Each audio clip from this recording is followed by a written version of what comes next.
सामना वृत्तपत्राच्या मुखपृष्ठावर राज आणि उद्धव ठाकरेंचा एकत्र फोटो। उद्धव ठाकरेंच्या वक्तव्यानंतर राज ठाकरे आज ठाकरे बंधूंचा एकत्र फोटो असल्यानं युतीवर शिक्कामोर्तब होण्याची शक्यता। दोन्ही पक्ष एकत्र आले तर नाशिक महापालिकेसह उत्तर महाराष्ट्रात ठाकरे बंधूंची सत्ता येईल, मनसेचे प्रदेश सरचिटणीस दिनकर पाटलांकडून विश्वास व्यक्त। गिरगावमध्ये राज ठाकरे आणि उद्धव ठाकरे एकत्र यावेत म्हणून बॅनरबाजी। बॅनरवर बाळासाहेब ठाकरे, राज ठाकरे आणि उद्धव ठाकरेंचे फोटो। मनसे उपाध्यक्षांची आज शिवतीर्थावर महत्वाची बैठक। राज ठाकरेंच्या नव्या नियुक्त्यांनंतरची पहिली महत्वाची बैठक। युतीबाबत संकेत मिळतील का, याकडे सर्वांचं लक्ष। हिंदी भाषा सक्तीच्या मुद्द्यावर पुन्हा एकदा मनसेची शिवाजी पार्कमध्ये बॅनरबाजी। हिंदी सक्तीची नाही, शासन निर्णय काढा, हिंदी टाळा, बॅनरवर आशय। लाडक्या बहिणींसाठी निधी जमवणाऱ्या सरकारला अनाथांचा विसर। लाडकी बहिणी योजना सुरू झाल्यापासून बालसंगोपन योजनेतील बालकांना निधी दिला जात नसल्याची गंभीर बाब समोर।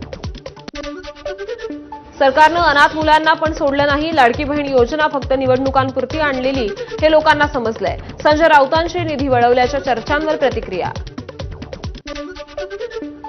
लाडकी बहीण योजनेसाठी कोणत्या योजनांचे पैसे वळवले यासाठी आरटीआय फाईल। सरकारकडून या संदर्भात माहिती मागवल्याची सुप्रिया सुळेंची माहिती।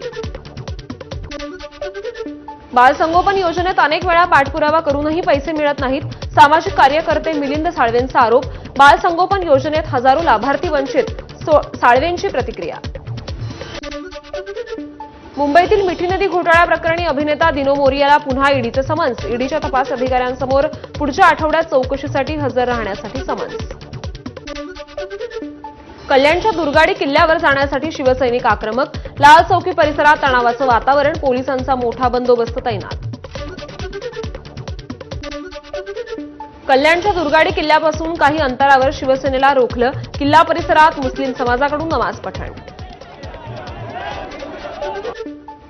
शिंदेंच्या शिवसेनेनंतर ठाकरेंच्या सेनेचं लाल चौकी परिसरात आंदोलन। बॅरिकेड्सवरून दुर्गाडी किल्ल्याकडे जाण्याचा प्रयत्न। जोपर्यंत मंदिर सुरू होत नाही तोपर्यंत आंदोलन सुरूच राहणार। दुर्गाडी किल्ल्यावरील शिवसैनिकांची प्रतिक्रिया। सत्तेत असलो तरी आंदोलन करणार, शिवसैनिकांचा इशारा। बकरी ईद निमित्तानं आज आणि उद्या कल्याणमधील दुर्गाडी किल्ला वाहतुकीस बंद। आजच किल्ल्यावर शिवसेनेचं घंटानाद आंदोलन असल्यानं वाहतूक कोंडी होऊ नये म्हणून वाहतूक पर्यायी मार्गाने वळवली आहे। मुंबईच्या माहीम दर्ग्यात मुस्लिम बांधव नमाज पठणासाठी एकत्र। ईदचा मोठ्या प्रमाणात उत्साह। भिवंडीत बकरी ईद मोठ्या उत्साहात साजरी। विविध मशिदी आणि मदरशांमध्ये लाखो मुस्लिम बांधवांकडून नमाज अदा करण्यासाठी मुस्लिम बांधवांची मोठी गर्दी। नाशिकच्या मालेगावात बकरी ईद उत्साहात साजरी। ईदगाह मैदानावर सामूहिक नमाज पठण, मुस्लिम बांधवांची गर्दी। राष्ट्रीय एकात्मतेसाठी केली दुआ। परभणीत बकरी ईद साजरी। ईदगाह मैदानात मुख्य सामूहिक नमाज अदा। यावेळी मुस्लिम बांधवांनी एकमेकांची गळाभेट घेत ईदच्या शुभेच्छा दिल्या। जयपूरच्या ईदगाहात नमाज पठणासाठी मुस्लिम बांधव एकत्र, तर रस्त्यावरही नमाज पठण केल्यानं दिल्ली महामार्ग बंद करण्यात आला होता। मध्य प्रदेशच्या भोपाळमध्ये बकरी ईद निमित्त नमाज पठण करण्यासाठी गर्दी। मोठ्या संख्येनं मुस्लिम बांधव ईदगाहमध्ये। आज मुस्लिम बांधवांमध्ये बकरी ईदचा उत्साह। दिल्लीत नमाज पठण करण्यासाठी मोठ्या संख्येनं लोक जामा मस्जिदमध्ये जमले। मुंबईत बेस्टनं तिकीट दर दुप्पट केल्यानं 5 लाख प्रवासी गमावलेत। उत्पन्नात मात्र 60 कोटींवरून 75 कोटींपर्यंत वाढ झाली आहे। मुंबईत 10 एसीपींची बदली। गेल्या आठवड्यात राज्यभरातील 500हून अधिक पोलीस निरीक्षकांच्या बदल्या। राज्यात कोरोनाच्या 114 नव्या रुग्णांची नोंद, तर एकाचा मृत्यू। राज्यात दिवसेंदिवस कोरोना रुग्णांच्या संख्येत वाढ होतीये। परभणीत एका डॉक्टरला कोरोनाची लागण। डॉक्टरवर उपचार सुरू असून कुणीही घाबरून न जाण्याचं प्रशासनाचं आवाहन। ठाणे महानगरपालिका क्षेत्रात 24 तासात कोरोनाचे 6 रुग्ण। ठाण्यातील कोरोना रुग्णांची संख्या आता 137 वर। पश्चिम रेल्वे मार्गावर आज रात्रकालीन ब्लॉक। परिणामी शनिवारी शेवटच्या 2 चर्चगेट विरार गाड्या रद्द होतील, तर रविवारी सकाळी 10:30 ते 3:30 या कालावधीत चर्चगेट ते मुंबई सेंट्रल दरम्यान मेगा ब्लॉक असेल। उद्या मध्य रेल्वेच्या विद्याविहार आणि ठाणे स्थानकादरम्यान मेगा ब्लॉक सकाळी 8 ते दुपारी 1:30 वाजेपर्यंत हा ब्लॉक असेल। उद्या हार्बर मार्गावर पनवेल आणि वाशी स्थानकादरम्यान ब्लॉक असेल। सकाळी 11 ते दुपारी 4 वाजेपर्यंत ब्लॉक असेल।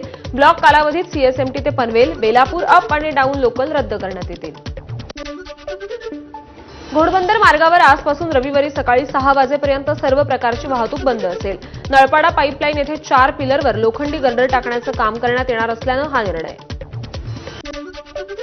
11वी प्रवेशाचा भाग 2 भरण्यासाठी शनिवारी दुपारी 12:30 पर्यंत मुदतवाढ, त्यामुळे जवळपास 75,238 विद्यार्थ्यांना भाग 2 पूर्ण करून पहिल्या नियमित फेरीमध्ये सहभागी होता येईल।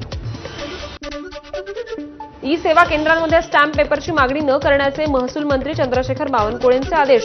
शासकीय कार्यालयातील ई सेवा केंद्रात केली जाणारी स्टॅम्प पेपरची मागणी बेकायदेशीर, बावनकुळेंचे आदेश। पुण्यात पावसाची हजेरी, तुरळक पाऊस पडणार असल्याचा हवामान खात्याचा अंदाज। चिपळूण कराड मार्गावरील कुंभारली घाटात संरक्षक भिंत कोसळल्यानं रस्ता खचण्याचा धोका। घटनास्थळी केवळ दगड लावण्यात आल्यानं अपघाताचा धोका आहे। घाटातील वाहतूक बंद होण्याची भीती आहे। काम पूर्ण न झाल्यानं पुण्यातील भिडे पूल 15 ऑगस्टपर्यंत बंद राहील। भिडे पूल 6 जूनला सुरू होणार होता, मात्र 20%च काम पूर्ण झालंय। छत्रपती संभाजीनगर दरोडा प्रकरणात मोठी अपडेट समोर येते। एन्काउंटरमध्ये मारल्या गेलेल्या अमोल खोतकरनंच पहिली गोळी झाडली। अमोल खोतकरच्या मैत्रिणीनं हा जबाब दिलाय, सूत्रांची माहिती। बनावट शालार्थ आयडीच्या माध्यमातून बोगस मुख्याध्यापकांच्या नियुक्ती करणाऱ्या संस्थाचालकाला अटक। चरण चेटुले असं अटक केलेल्या संस्थाचालकाचं नाव आहे। महापालिकेतील महिला अधिकाऱ्याच्या छळ प्रकरणी मोठी कारवाई। एबीपी माझाच्या बातमीनंतर आयुक्तांचा रात्रीच निर्णय। भाजपच्या पदाधिकारी ओंकार कदम आणि अक्षय कांबळे यांना महापालिकेत प्रवेश बंदी। पुणे महापालिकेतील महिला अधिकाऱ्याच्या छळाप्रकरणी भाजप पदाधिकारी ओंकार कदम यांचं स्पष्टीकरण। भ्रष्टाचार उघड केल्यामुळे आपल्यावर खोटे आरोप, ओंकार कदम यांची प्रतिक्रिया। नागपूरच्या पेंच अभयारण्यात B2 वाघीण आणि तिच्या 4 बछड्यांची पर्यटकांना भुरळ। बांद्रा तलावाजवळ पाण्यात मस्ती करताना वाघीण आणि तिच्या बछड्यांचा व्हिडिओ समोर आलाय।